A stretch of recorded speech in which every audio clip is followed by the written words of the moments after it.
Yoga Sutra is the most essential compendium for all those who would like to learn anything about yoga. So this is the most essential book, and Sutra means formulas, are coded formulas, and we have to understand what it means.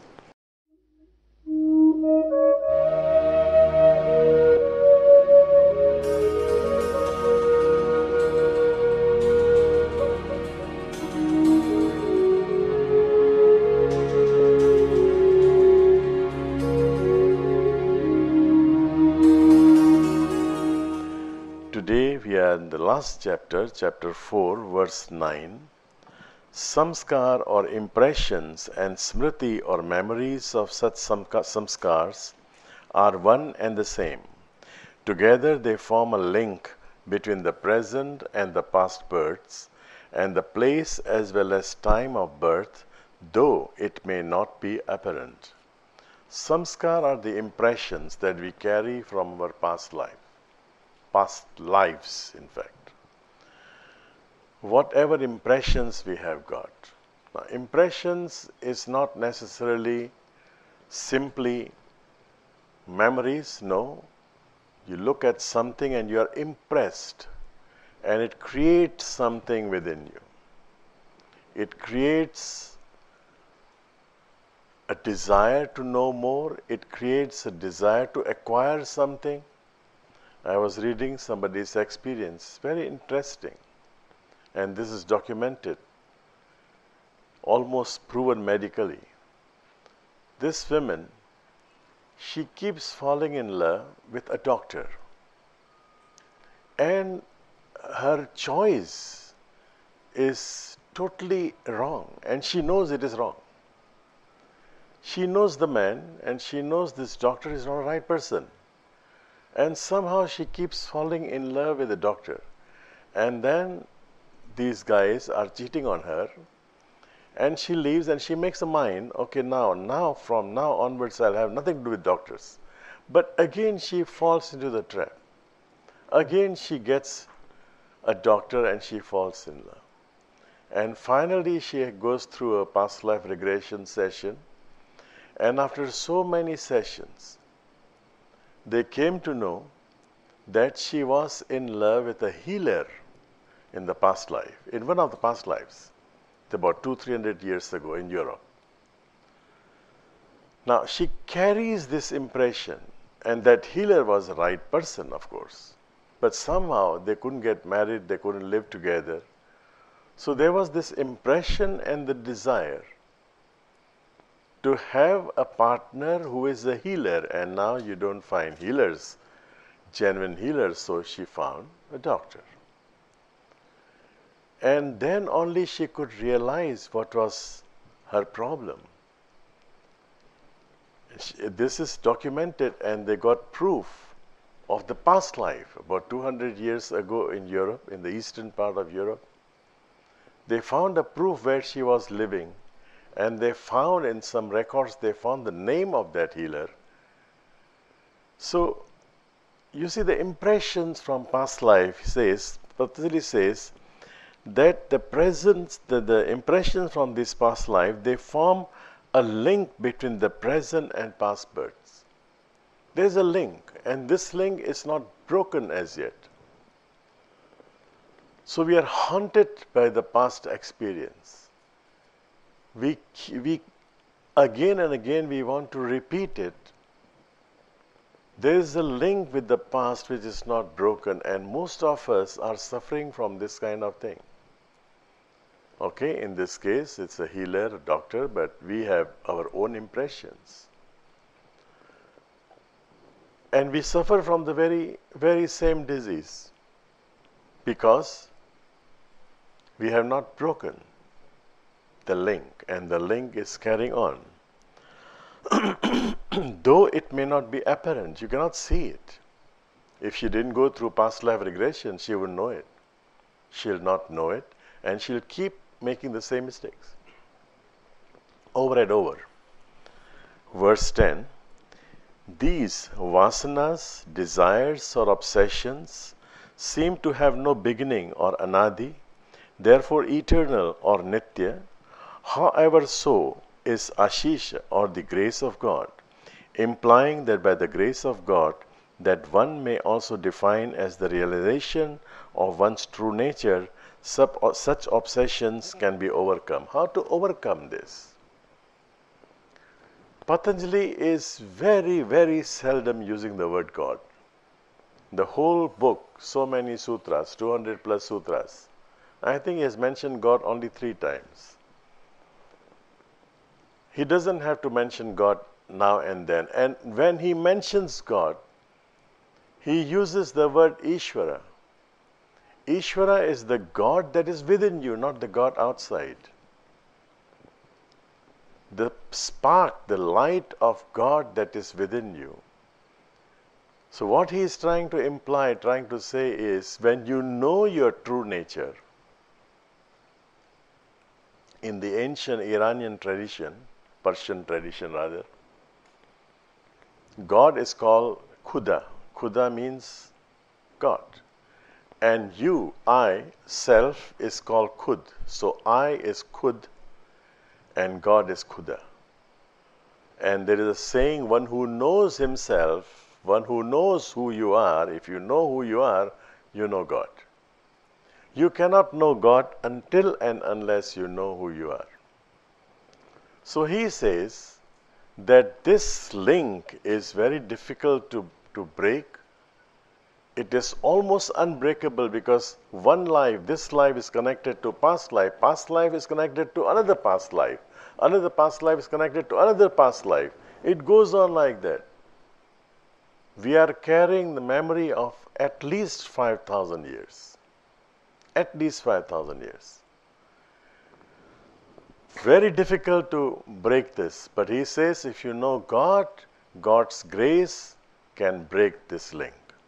If you know yourself, your true nature, that you are not the mind, you are not the body. The mind and body are just tools that we are using. If we know that we are not the mind, we are not the body, then we can rise in our consciousness, we can raise our consciousness, and we can break this link. Number 11. Since cause and effect are interconnected, bond or held together, so the end of the cause, asmita or I-ness arising from avidya or ignorance of one's true nature as soul, and an inseparable part of the Supreme Soul, brings the effect, vasanas or obsessions and unfulfilled desires leading to rebirth to an end. This is very important. Cause and effect are interrelated. If I am born in this body, in this country, this is the effect. The cause should be there. Why am I born in this body, in this country? Why I am not born somewhere else?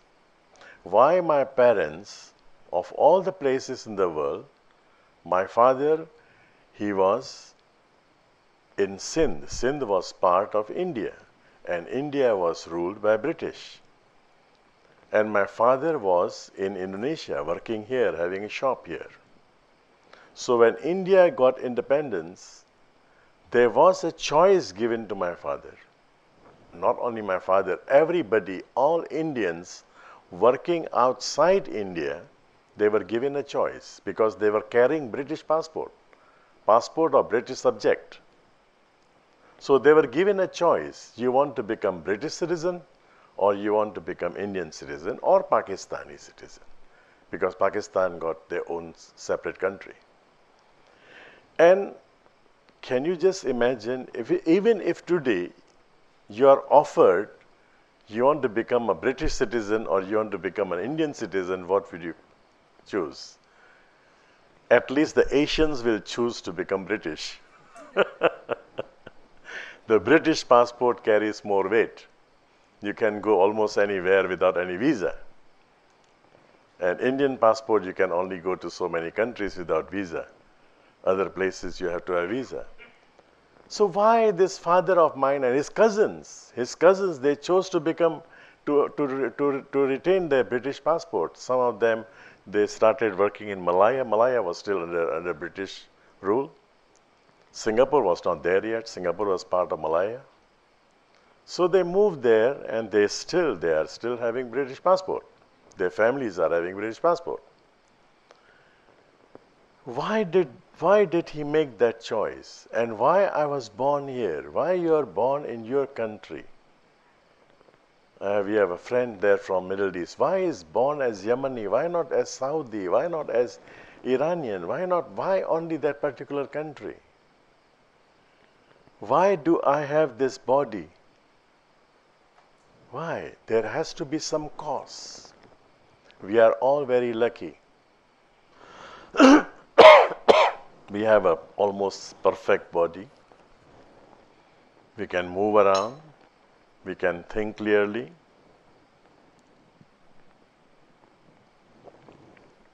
What about children born in very poor families and born handicapped?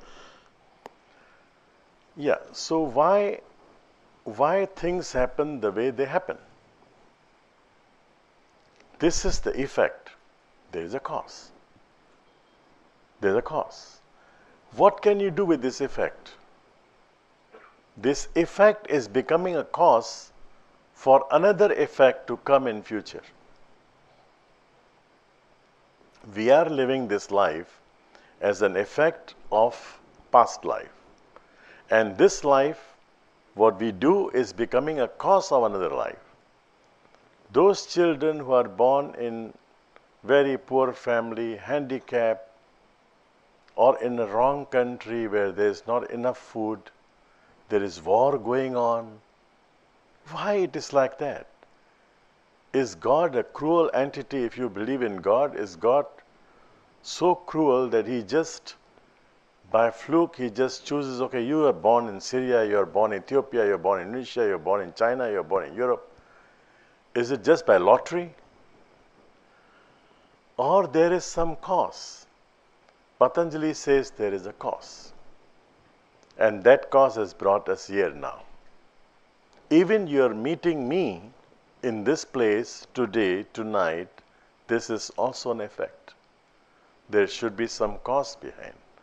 Of all the people in the world, why did you choose to stay in this ashram? Why didn't you find any other ashram?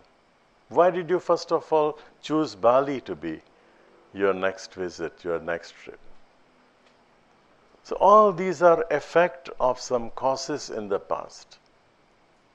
And now, if this effect, we handle this effect properly, then this effect will become a cause for a better future. If we do not handle this effect properly, we create a wrong cause again.